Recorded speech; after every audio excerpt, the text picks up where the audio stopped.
couldn't connect on the outside with Arston. And Luna just give it right to him. Luna's got McGlynn for support, Tillman for support. It's Malik Tillman, and it's 2 for the United States. Given the attention that has been around this team, really even before the tournament, how good does it feel to just see the smiles and celebrate it? Yeah, I think it was bound to happen. I think the guys were all locked in, and everybody knows that there's talk, outside of the locker room. But the biggest thing is to keep that locker room very tight and everybody on the same page. And this is what it's all about. I mean, you hear it right there. I mean, we're a big family, and I think we deserve today. We've had a lot of hard work over the last 2 weeks or so, and it's amazing to finally reap the benefits of that. So again, it's a big family. We need it today, and it's really going to help us going forward in the tournament.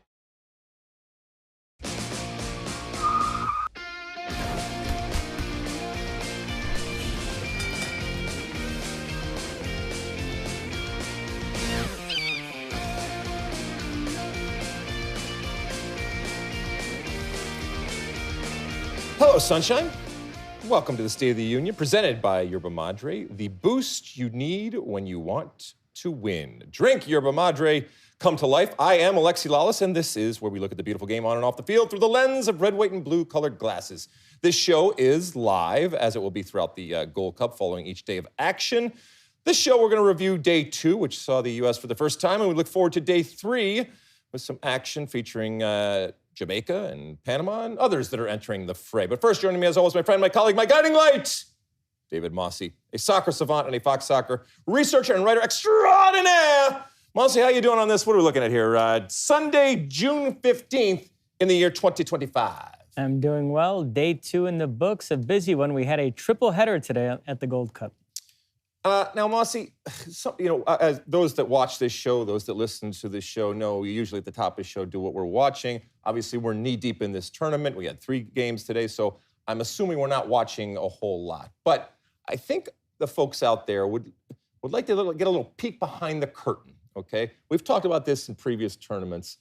You're a fascinating man just in general, but in tournaments, you're even more fascinating as you get deep into it. And like I said, a little peek behind what's going on. While you think about that, I'll give you a little peek behind my curtain. I've been here a long time, all right? We had, as we said, 3 games. Most people came in through the morning and into the afternoon.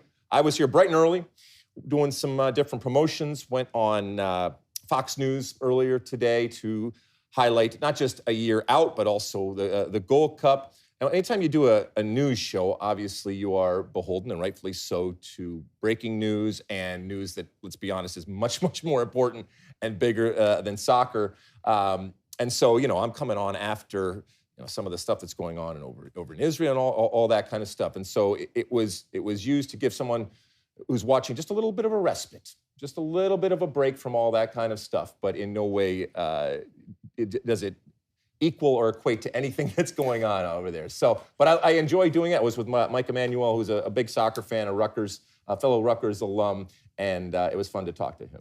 It's a crazy world when you're the respite. Right, exactly. Exactly. Are you, sometimes there's a moment that happens in the middle of a lot of these tournaments, and now I've done so many with you, where I look at you and I know that it's not getting too much, because, again, but there's a lot on your plate. And because you are so valuable, a lot of people come to you. Are we at that point yet in the tournament? Well, it's becoming overwhelming.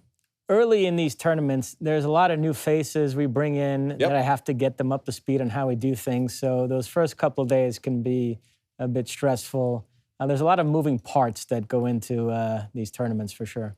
All right, don't bore us. Get to the chorus. Obviously, we're coming on today here on the State of the Union following the U.S. game. First time we are seeing them in the Gold Cup, but obviously we are talking a whole lot about this team in the context of all the drama and I guess the kind of dysfunction and the criticism and the angst, as I've talked about before, and unfortunately some apathy towards this team. This is what the doctor ordered, exactly what the doctor ordered, but I think we have to certainly take it with a grain of salt without poo-pooing on it. A 5-0 win over Trinidad and Tobago. Perspective is in order, but there's also an element of sing while you're winning. And for this team, and I think for this fan base right now, that hasn't had a lot to smile about, hasn't had a lot to cheer, this was nice to see. And I don't think anybody's getting ahead of themselves when they talk about the competition here. Because let's be honest, this was not a good opponent in Trinidad and Tobago. They, at least on the day, were not a good team. And on the other side, the U.S. was a very, very good team, took advantage of all the opportunities that they were given. And so this is a kind of feel-good moment for this team that needed a feel-good moment. I agree. It's their biggest win since a 6-0 over Trinidad and Tobago at the last Gold Cup. So TNT seems to be an opponent that call on TNT. Provides a lot of joy. Yeah, given the recent results and all the negativity surrounding this team, I think this was positive just from a confidence standpoint. Beyond that, because nobody thinks this lineup is ever going to play in the World Cup or in a bigger match, I'm judging this tournament more through the lens of individual performances. Are there players that could potentially stake their claim to a role next year? So I know we're going to talk about guys like Tillman and Luna, but I do think today there were some of those performances, so that's a positive for sure. All right, let's go quickly over the lineup here. Some changes from Mauricio Pochettino, and Matt Freese started in goal. Now, when he did this, I think it was with an eye to, I know what Matt Turner can do. There is a competition in the goalkeeping position. We've seen over the last couple of months where Zach Steffen had opportunities, and now through injury and sickness, he just hasn't been there. So it was an opportunity to take a look at Matt Freese, also with the understanding that probably wasn't going to get a whole lot of action. The only action that he got today, he actually made a really nice save on the cross that came through. So I think he did himself some favors in terms of the play, and obviously being on the field for this big win. Backline of, let's see, Freeman, Richards, Tim Ream, and Arfston. I actually thought Arfston on the left-hand side did really, really well for a number of different reasons, not the least of which, at least he had the ability and the courage to take players on a consistent basis. Midfielders, Luca De La Torre, Sebastian Berhalter.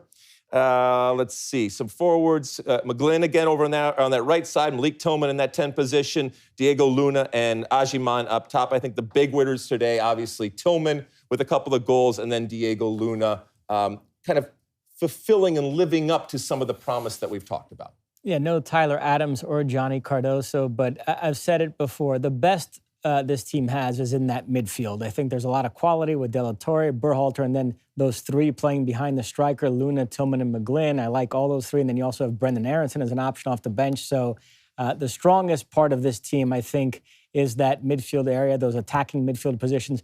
Tillman is a player we've talked about. Great for PSV. It hasn't translated to the national team. We wondered if Pochettino could unlock that key, and today was certainly a good start in that regard. All right, well, that should leave us then to the boost of the game. Time now for the boost of the game presented by Yerba Madre. Yerba Madre, the boost you need when you want to win. Drink Yerba Madre, come to life. You just mentioned these two players. When it comes to Diego Luna, we've talked a lot about his spirit and his grit and his work and the effort that he puts in. That was all there today, but I also thought, again, relative to some not great competition, the places that he showed up, the way that he showed up, his constant wanting the ball, and then the confidence once he got on the ball.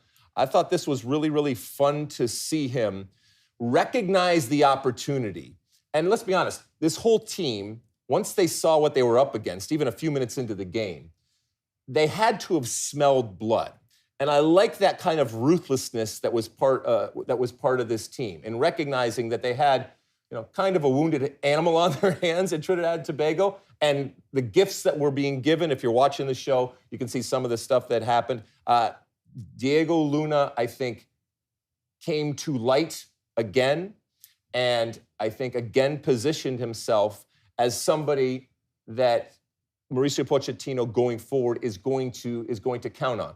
We talked a little bit, Mosse. I'd like to get your thoughts on this as to whether Mauricio Pochettino is using Diego Luna as kind of a example for either the players that are there or the players that aren't there in terms of all the stuff that we have talked and now associate with him.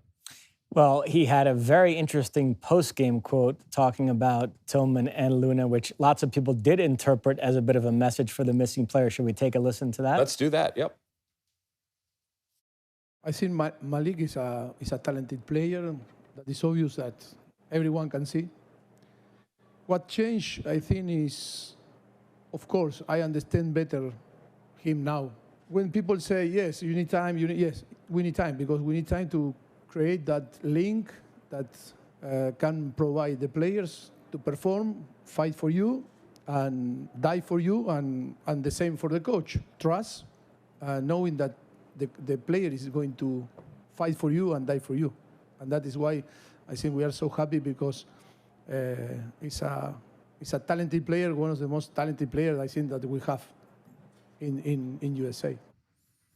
So my thesis, and tell me if you agree with this or not, is that Mauricio Pochettino has had his eyes opened relative to this team, and certainly the Christian Pulisic thing that we've talked so much about.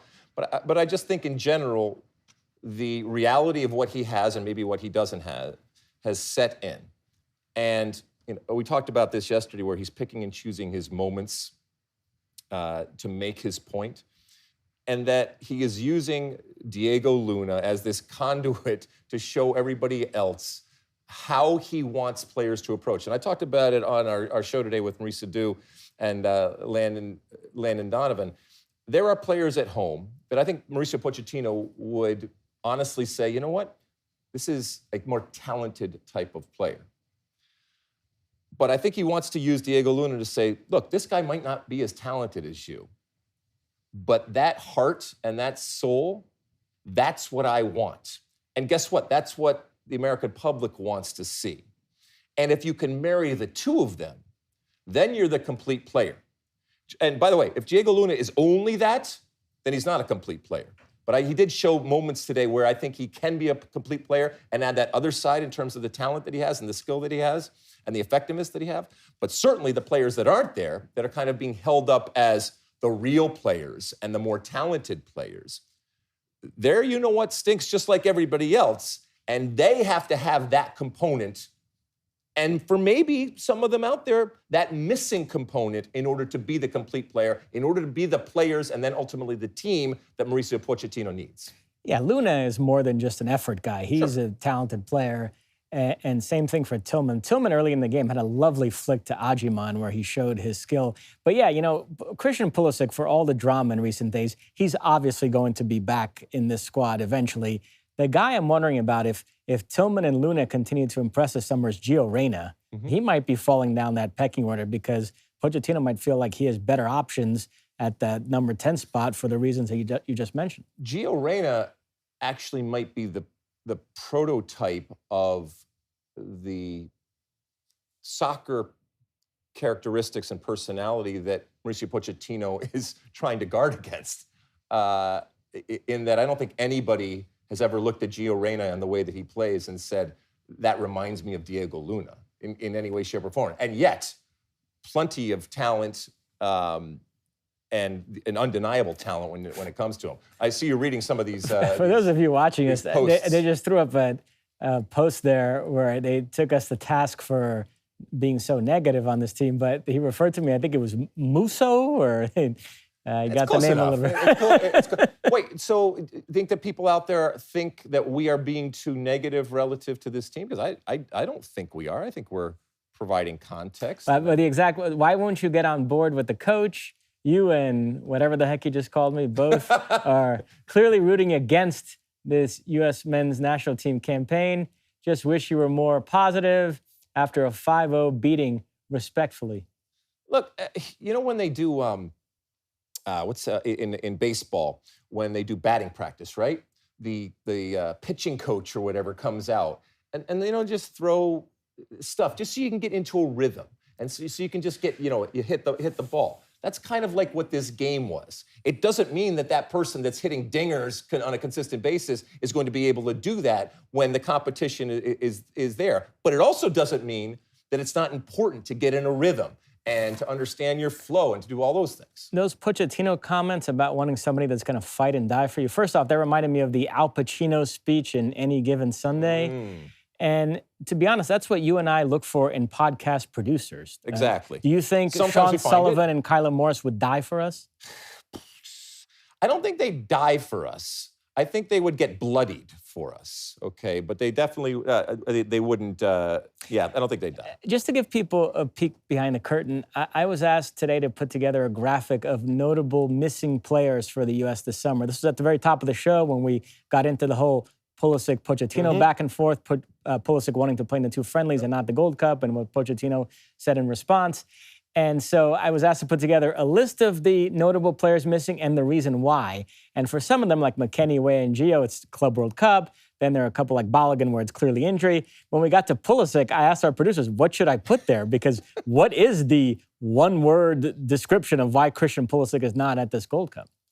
What did we settle on? Personal or something? Personal. Yeah. Yeah.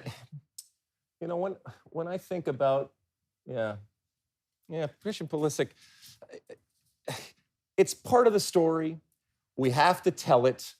And when Mauricio Pochettino is asked about it on a consistent basis, it's going to be part of that narrative for this tournament. And so I think we're doing a disservice if we don't talk it. I don't think that we are being overly negative towards this team. I think we are reflecting some of the sentiment a lot of the sentiment that is out and that they're trying to change. And this is a step in the right direction. We all understand that this isn't fixing everything. And I think the players and Pochettino understand that you don't want to get into a false sense of security in a game like this. It's going to get much harder. We watched the game with Haiti in the next, and Saudi Arabia right after. And those are better teams than Trinidad and Tobago. We'll pivot to them next, but last question on the U.S.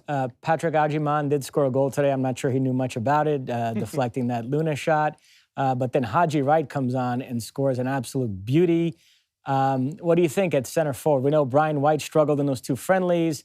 Agyemang had moments today, but then you see somebody like Haji come on and what he offers and that mobility. Do you think there's any question moving forward? Could we see a world where Haji Wright gets a look at center forward in this tournament? Sure. I think that there were players that didn't start today that looked out there as this was unfolding and said, come on, man. I'm starting in the Switzerland game or I'm starting the Turkey A game, and it's an apples and oranges type of opponent. And look, you are shaded with what you associate with. And the connection and the closeness that these players have that started and that will be associated with this win, that's undeniable. And so, I think that there was some jealousy maybe of the players in a good way, not in a bad way, in a good way, recognizing that, hey, if I had started this game, maybe I would be associated with that. And Agyemang, we should say, the first goal, he stole it from a TNT player, and then a nice pass to Jack McGlynn, who crossed it for Tillman.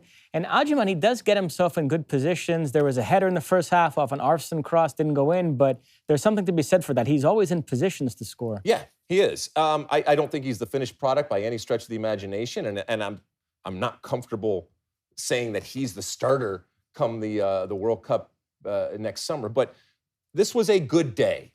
This was a day that is worthy of celebration. All right, we don't need to break our arms, pat ourselves on the back for beating this Trinidad and Tobago team. But given the context of what's happening and the kind of bottom of the barrel where this team was, this is a step, a small step, but a step in the right direction. Also, this is a step that's happening within a tournament. And as we know, it's much more of a marathon, and you want to get better, and you want to feed off of the confidence. And I think that this will create some more confidence, also with some understanding and some truth, if you will, that they are also going to have to up their game because the defense was rarely tested today. The passing lanes and the space available is going to be less and less as they get going against better and better teams. And it's not their fault that they played against this team, but there has to be a recognition of, okay, you still got a lot of work to do, but this is a step in the right direction. Now, as you mentioned, we also got to look today at the other 2 teams in the U.S. group, Haiti and Saudi Arabia. They played in San Diego. Saudi Arabia claimed a 1-0 victory. This is a very good omen for Haiti, by the way, because Argentina lost their opening World Cup match to Saudi Arabia and went on to win the tournament. Al-Sheri, who scored in that famous Saudi Arabia win over Argentina, he scored from the penalty spot today. What did you make of this game and these 2 teams? Remembering that next up for the U.S., Thursday against Saudi Arabia in Austin, and then on Sunday they'll close out the group stage against Haiti in Dallas. I thought that both of these teams, as I mentioned, are not night and day, but certainly better than Trinidad Tobago. I think that both of these teams, though, with this version of the U.S. team, whether it's the 11 that started today or whatever, or another 11, both of these teams in Haiti and Saudi Arabia for the U.S. in these upcoming games are winnable. These are both beatable teams. And so my expectation for this team, the U.S., winning the group has not changed after seeing all 4 teams play in this group. Yeah, I thought when Saudi Arabia scored their goal, it was very much against the run of play. Yep. At halftime, this felt like a smash and grab. Now, they improved a bit in the second half. So in the end, they were, I guess, decent value for the 3 points. But I think both of these teams, there's a ruggedness to them that it doesn't scare me, but maybe it concerns me a little, because notwithstanding the Diego Luna phenomenon, I still feel there may be a soft underbelly to this team. And when I say this team, the players that we have here, and by extension, I think also the players and some of the players that aren't here. And at some point, they are going to get punched in the face. And while we've seen Diego Luna respond with blood, what happens when they all get punched in the face? How many of them get up? And I feel like a Haiti team or a Saudi Arabia team, if they want to make it a street fight, they will. And I don't know how much street fightness, if that's even a phrase, this U.S. team has. But I think that they're a better team. I think the U.S. is a better team. Now, the third and final game today was absolutely nuts. Costa Rica faced Suriname in Group A. Costa Rica, very interesting team. For a long time, they were the third major power in CONCACAF. They've been usurped by Canada, Panama, and arguably even Jamaica in recent years. If you were to make a power rankings in CONCACAF right now, they'd probably be about 6th. They want to change that. And with Miguel Herrera as the coach, Keylor Navas back in goal, this talented strike pairing of Alonso Martinez of NYCFC and Ugalde, I had high hopes for them in this tournament. They jump out to a 2-0 lead. Martinez and Ugalde score. They're looking good. Lo and behold, they allow 3 unanswered to Suriname. It was Kirk's, Margaret and Pinas with the goals to turn the score around. But then credit to Costa Rica. They came back. Alcocer made it 3-3. And then in stoppage time, Ugalde with another penalty, his second of the game. So the Ticos do prevail 4-3. Not the way they drew it up, but they come away with 3 points. I mean, there was a point where we were watching in the green room, and Suriname had been kind of played up in our pregame as this Cinderella-esque type of team, and I mean, there was a point there where we were worried where Costa Rica was just going to score at will going forward. But to Suriname's credit, they came back and made it a game. Once again, we're finding a lot of goals scored, which is good for the tournament. Those folks that were in the stadium, they had a good time. The Costa Rica thing is, and we've seen it for other teams, where you have this incredible generation, and you don't know why you have it. Just something in the water. It's not by design necessarily, and so you just kind of have to let it play it out, and sometimes you just grab a hold and hold on to it as long as you possibly can, but there was nothing necessarily in the pike coming up. But what made you so high on this team coming into this tournament? I like Miguel Herrera as a coach. He's won the Gold Cup before with Mexico. I thought the Keylor Navas factor. And then, like I said, they have these 2 very good strikers up top. We've seen Alonso Martinez with NYCFC this season, how good he is. So I don't know. I thought they could be frisky, and I still think that. I'm really looking forward to that Mexico-Costa Rica game in Group A because, as we've talked about, Miguel Herrera, there's very much a Jesse Marsh dynamic there. He's been taking shots at Mexico. He would love nothing more, yes. Now, to not only win, but also to take out Mexico in the process. Landon Donovan is going to be a guest in an upcoming episode of this podcast, and one thing I'm going to bring up to him is this question of who is the greatest player in CONCACAF history, because you guys were talking off the air. And Landon was a little bit unhappy. You were trying to make a case for Keylor Navas, right? Right. And Landon was taken aback. How could you give it to a goalkeeper? My God, that's ridiculous. Yes, Landon was, Landon would never mention himself. But obviously, he was pained by my assertion, and then mentioned, Clint Dempsey and others. And maybe No, not maybe. They would certainly be in the conversation. But and that Landon kind of looked down his nose. A goalkeeper? How dare you? And we always get into these things of, you know, the different positions and stuff like that. But I absolutely think that there's a case to be made when it comes to Keylor Navas. The interesting thing with Navas, you know, we talk about Christian Pulisic missing all these Gold Cups. With Navas, today was his first Gold Cup appearance since 2011. Right. He really hasn't had a lot of time for now, obviously, great in the 2014 World Cup in Brazil when Costa Rica had that Cinderella run to the quarterfinals. So, yeah, I think you can make a case for him. Certainly Hugo Sanchez and what he did at club level. He wasn't that great for Mexico, but at club level, Real Madrid, Atletico Madrid, all those years in Spain. So it's an interesting discussion. I'm going to think about it for the next couple days, and then by the time Landon comes on the pod, we're going to get into this again. Perfect. I think it'll be a good discussion. Perfect. Maybe I can make him cry. In terms of the Gold Cup tomorrow, Group C fires up play, 2 games, both in Carson, California, both on FS1. Panama, who we know were runners-up at the last Gold Cup, lost to Mexico in the final at SoFi. They will face Guadeloupe. And then Jamaica, who we know have some talent, some Premier League players, they will take on Guatemala. When we start talking about these teams, you know, I've given my power rankings and this and that. And when we were coming into this tournament, you know, one of the things that I had mentioned was that I couldn't remember a Gold Cup where the U.S. wasn't 1 or 2, and yet now there are cases to be made for it being potentially 4, and I don't know anymore. When you, Mosse, rank the teams, even now after having seen a couple of rounds here, where do you put the U.S. in that ranking of teams in CONCACAF? With the squad they brought to this, you're saying specifically at this Gold Cup? Yes, yeah. Yeah, I'd probably put the U.S. third behind Mexico and Canada in some order. So still ahead of Panama? I think. And Jamaica? Slightly ahead, but it's close. Yeah, Panama, Adalberto Carrasquilla is a big miss for them. He's not playing because he's injured. They still have some other good players, Ismael Diaz, Anibal Godoy, so they'll be a good team, but not having Carrasquilla there is a loss. And then Jamaica, you know, you look at the roster and you see all these names we recognize, Leon Bailey, Damari Gray. Mikel Antonio, I know there's some question. He had that serious car accident. It was so great to see when the roster came out that he was on it, and he has been practicing, but it's unclear how much he's actually going to play in this tournament. We'll see. But, you know, you see Jamaica, their roster, they have these names. It hasn't quite come together as well as I think they hoped.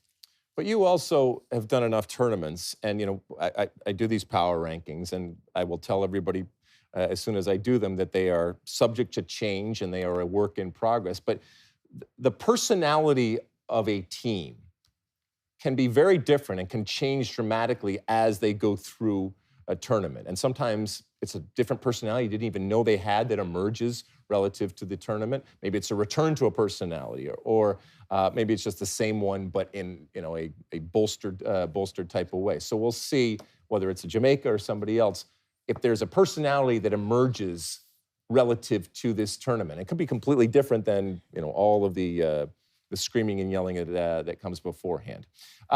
Anything else that we need to cover before we go? Do you know who had a rough day today? Who's that? Auckland City.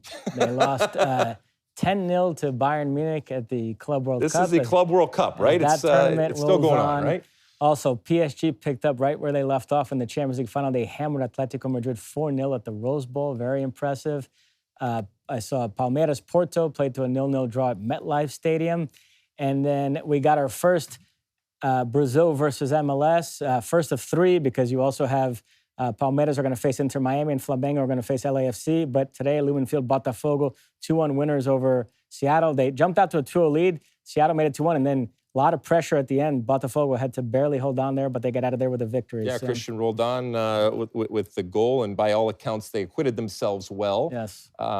So I guess, you know, a moral type of victory there for Seattle. But, you know, people are going to use it in the compare and contrast, whether it's fair or not. So this is kind of what this tournament is about. But you also knew when you were going to expand this tournament from a FIFA perspective that there was the possibility of these things. I'm not sure they contemplated a 10-0 type of possibility out there, but it does, again, show the dramatic disparity when it comes to clubs and the talent disparity out there. Anything else, Mosse? That's it as we wrap up this Father's Day edition of the State of the Union Yes, podcast. I mean, it's still where we are. It's still Father's Day. So happy Father's Day to everybody out there, whether you have a father or are a father or just act like a father out there. Happy Father's Day to all of them. We will be back at it again tomorrow, as you mentioned, and previewed those games. And every single day as we continue on, we'll have the live shows immediately, and they will show up to your feed, like we said, just a little review and preview, if you will. But we appreciate everybody tuning in, whether you're watching, whether you're listening, whether it's over there on all the social media platforms out there, and SOTU with Alexi, and pounding up and down, and subscribing and smashing and doing all the different things that you do out there. We love the fact that you hang out with us, and we certainly love the fact that you hang out with us night after night after night in these tournament types of settings. We got to let Mosse go home and get some sleep because he's got some work to do tomorrow. We'll talk to you again tomorrow. And until then, and as always, my friends, size the day.